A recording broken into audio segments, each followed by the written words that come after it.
Ang hayop na may pinakamaikling buhay. Anong hayop ang may pinakamaikling buhay sa mundo? Karaniwan sa mga hayop, madaling mamatay. Ang mga hayop kasi, araw-araw silang exposed sa iba't ibang panganib sa paligid, gaya ng gutom, mga hunters, sakit, at pabago-bagong panahon. Di tulad ng tao na may bahay at gamot, kailangan nilang umasa sa likas nilang galing at liksi para manatiling buhay.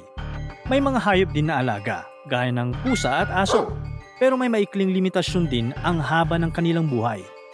Kadalasan, umaabot lang sila ng 10 hanggang 15 years depende sa kanilang lahi at kalusugan. Meron kasi silang natural na proseso ng pagtanda kung saan unti-unting humihina ang mga cells at organs nila sa paglipas ng panahon. Pero alam nyo ba, kahit may mga hayop na maiksi ang buhay, may isang nilalang na parang ipinanganak lang para agad mamatay. Anong hayop ito at bakit ganoon kabilis ang kanilang buhay? Tara, pag-usapan natin yan. Ang mga masuswerteng hayop sa mundo ay tulad ng elepante at pagong dahil kaya nilang mabuhay hanggang 60 years o higit pa. Napakahabang buhay para kumain, mamasyal sa kanilang habitat at minsan magkaroon ng partner in life at mga anak. Meron ding hayop tulad ng Greenland shark na sobrang tagal ng buhay, umaabot ng higit 200 years.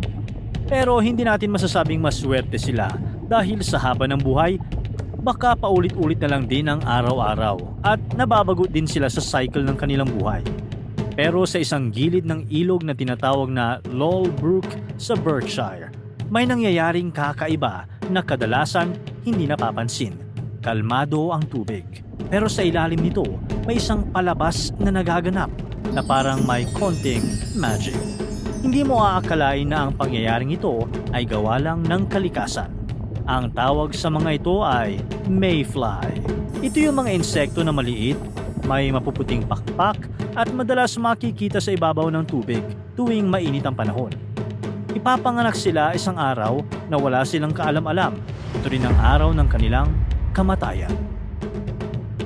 Sa umpisa ng kanilang buhay, mukha lang silang maliliit na uod, nakabaon sa putik, nakasiksik sa mga bato o kaya'y lumalangoy ng dahan-dahan sa paligid ng mga damo sa ilalim ng ilog. Doon sila lumalaki, unti-unting pinupuno ang katawan ng lakas para sa isang misyon. Habang bata pa sila, tinatawag silang nymph. Hindi sila basta tumatambay lang sa ilalim ng tubig. Ang totoo, masisipag sila. Kumakain ng mga algae at maliliit na tanim na kung hindi dahil sa kanila, baka matagal ng barado at marumi ang ilog. Tumatagal sila sa ganitong kondisyon ng ilang buwan hanggang taon. O di ba? Wala ka pang kamuwang-muwang na uod, pero malaki na ang responsibilidad mo sa kalikasan. Pagdating ng takdang panahon, oras na ng kanilang pag-ahon. Sa ibabaw ng tubig, dahan-dahan silang aahon at maghuhubad ng kanilang huling balat bilang nymph. Iniiwan ang dating anyo sa isang bato na basa o mga lumulutang na dahon. Sa unang pagkakataon, bubuka ang kanilang mga pakpak. Maninipis ito at parang gawa sa salamin. At ngayon, lilipad na sila bilang mga batang insekto na may pakpak. Isa pang panandali ang anyo bago sila tuluyang maging ganap na mayfly. Sa yugtong ito, hindi pa perpekto ang lahat. Medyo basa pa ang kanilang mga pakpak, mahina pa ang kanilang galaw. Pero andun na sila sa ere, lumulutang, naghahanap ng direksyon. Ngayon, tinatawag silang done o subimago, na ang ibig sabihin, hindi pa sila ganap na adult. Hindi madali ang kanilang unang paglipad. Sa una, marami na agad ang nakaabang sa kanila para maging pagkain, tulad ng mga ibon, pato, bibe, at minsan pati mga tutubi. Kapag minamalas-malas, baka ito na ang wakas ng kanilang buhay. Hindi man lang nila nakumpleto ang buong araw. Sa mga maswerteng nakalampas sa elimination round, may susunod pang transformation, isang final transformation. Dito, nagiging spinner na sila. Mas kompleto, mas magaan, mas maganda.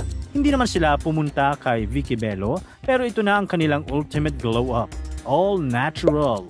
Parang paru-paro, pero mas payat, mas magaan ang lipad. Dito na rin papasok ang pinaka-importanting parte ng kanilang buhay. Sa sandaling ito, hindi na sila kumakain. Hindi dahil diet sila, kundi dahil wala silang bibig. Lahat ng energy na kailangan nila ay galing pa sa panahong nymph pa lamang sila. Wala na silang ibang gagawin ngayon kundi maghanap ng partner at magparami. Yun lang. Yun ang dahilan kung bakit sila nabuhay. Malaki ang pinagkaiba ng itsura ng lalaki at babaeng mayfly. Ang mga lalaki ay mas maliit ang katawan at mas magaan, pero malaki ang kanilang mga mata. Malaki ang mga mata ng lalaki, bilog at nakausli, at sa ilang species, hati pa sa itaas at ibaba. Nakakatulong ito para mas makita agad nila ang mga babaeng lumilipad sa ere, kahit mula sa malayo o mula sa ibang angle. Ang mga babae naman ay mas malalaki at mas mabigat ang katawan dahil sa mga itlog na nasa loob nila. Mas maliit ang kanilang mga mata dahil hindi na nila kailangang maghanap ng kapareha. Ang mga lalaki ang lumalapit sa kanila. Sa puntong ito, palubog na ang araw sa ibabaw ng ilog. Daan-daang mayfly ang lumilipad paakyat at pababa, paikot-ikot sa hangin, para silang alikabok na kumikintab, sinasalo ng liwanag ng sunset. Sa bawat sandali, may mga nilalang na nagmamadaling tuparin ang kanilang huling tungkulin. Ang mga lalaking mayfly ang unang nagsisimulang mag-ipon sa ere. Naghihintay sila sa mga babaeng lilitaw para makipag-mate. Sa oras na may makita silang kapareha, mabilis silang lalapit at kakapit sa babae habang lumilipad. Ang pagtatalik ay nangyayari sa ere. Kadalasan ay tumatagal lang ng ilang segundo. Pagkatapos ng mating, mabilis silang maghihiwalay. Ang lalaki ay kadalasang mamamatay agad pagkatapos. Ilang minuto o oras lang ang itinatagal nila bago sila tuluyang mahulog sa tubig o sa lupa. Wala nang last words. Tapos na ang kanilang papel sa mundo na tumagal lamang ng wala pang isang araw. Samantala, ang babaeng mayfly ay agad pupunta sa ibabaw ng tubig upang ilaglag ang kanyang mga itlog. May mga species na lumulubog pa sa tubig hanggang nangingitlog at namamatay na roon. Sa iba naman, matapos mga itlog ay umaahon pa saglit at saka nalulubog o nahuhulog sa ibabaw ng tubig bago tuluyang mamatay. Ang buhay ng isang babaeng mayfly bilang adult ay karaniwang tumatagal ng ilang oras hanggang isang buong araw. Mas mahaba ng kaunti kaysa sa mga lalaki upang matapos niya ang paglalaglag ng mga itlog bago mamatay. Pero hindi pa rin tapos ang laban. Sa ilalim may mga isda tulad ng trout, bream, roach, naggutom at nakaabang.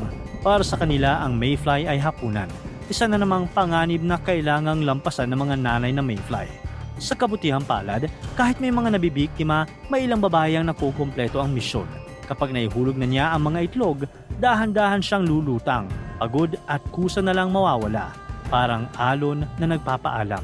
Sa kanyang buhay, ang pinanghahawakan niya ang pinakamahalagang dahilan ng kanyang buhay, ang iwan sa tamang lugar ang kanyang mga itlog, ang susunod na henerasyon. Ang mga itlog na ito, sa pagdaan ng panahon, ay magiging bagong nymph. Magsisimula ulit ng ikot ng buhay, tahimik na nakatago sa ilalim, pero siguradong babalik para ipagpatuloy ang kakaibang magic ng kalikasan. Ang buhay ng mayfly ay napakabilis, pero may makabuluhang layunin sa kalikasan.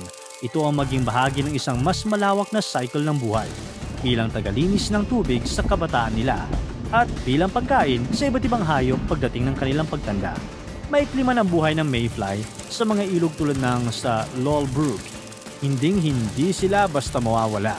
Magpapatuloy ang kanilang lahi hanggat may tubig na dumadaloy at mga nilalang na patuloy na lumalaban para sa susunod na henerasyon. Parang buhay ng tao, sa sakripisyo at paggabay ng magulang, nagpapatuloy ang susunod na henerasyon. Ang mayfly ay insekto mula sa pagiging uod, lulutang bilang insektong lumilipad. Maghahanap ng kapareha at ang mga babaeng mayfly ay magsasakripisyo ng sarili upang maipanganak ang bagong henerasyon na magtataguyod sa kalikasan. Patunay na hindi sa tagal nasusukat para maging mahalaga. Para tuloy-tuloy ang saya at kwentuhan, huwag kalimutan mag-subscribe sa Bubbly YouTube channel at pindutin ang notification bell.